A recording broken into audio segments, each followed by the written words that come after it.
This is the electronic voting machine, the EVM, which the Election Commission uses for conduct of elections to the state assemblies and the parliament in the country.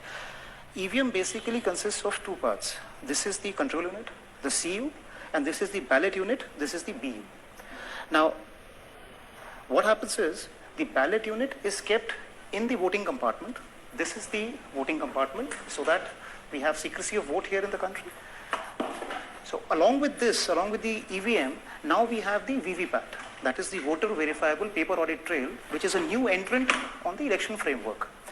Now, basically the ballot unit contains the ballot paper, which has the serial number, the name, and the symbol of the candidate. Now, in this case, it's a dummy ballot paper, which is used only for training and awareness purposes. As you can see, AAA, BBC, and also the dummy symbols are there. Next to the ballot, the candidate's name is a button. Now, the easiest part of the EVM is that the voter has to just press the blue button in front of the candidate of his choice, and the vote gets recorded. Now, this control unit is at the polling station, or these are kept together here just for demonstration purpose. But in the polling station, this control unit is kept with the presiding officer. And these two units are kept in the voting compartment. This is the voting compartment. So that whenever the voter casts his vote, he can cast it in absolute secrecy and nobody sees what is happening. Now, what happens is once the machines are set in the polling station, in the beginning we do a mock poll, as you already know, in the presence of the polling agents. So 50 votes are cast in the machine, and after that, the votes are counted through the control unit, and also the slips are taken out from the VVPAT, and they are tallied, just to make sure and ensure all the participants that the machine is functioning absolutely accurately, and there is nothing amiss here. Now, how the vote is released, basically the presiding officer, what he does is, he just has to press the ballot button here. Now, the minute he presses the ballot button, a red light glows on the control unit, which shows that the machine is now in readiness. The minute the red light glows here, there is a green light, the ready light, which is there on the ballot unit. This is the ready light. This light shows that now this ballot unit can accept the signal for the particular vote to be cast. Now, the voter, what he has to do is, suppose he chooses candidate number 4. He just presses this blue button. The minute he presses this, a red light glows here, and along with it, simultaneously, we have the slip which gets printed in the VVPAT, and it is visible through this transparent window for 7 seconds. And simultaneously, there is this beep sound which says that the vote has been recorded successfully in the control unit, and the slip falls into the ballot slips compartment here, which on the poll day is completely sealed and not accessible to anybody. Okay. So this is the process in which a vote is cast. Yeah.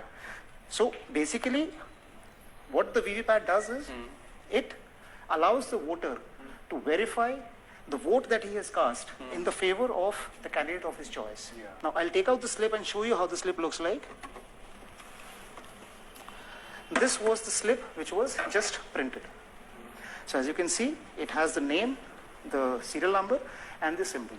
So these slips can be counted to verify the electronic result which is stored here, but that can be done under certain circumstances only. So one of those circumstances is that in case somebody, the candidate or his agent, requests the returning officer under section 56T for a recount, the commission has also mandated a mandatory verification of one polling station for every constituency to do a verification of the slip count with the electronic count which is there in the CU.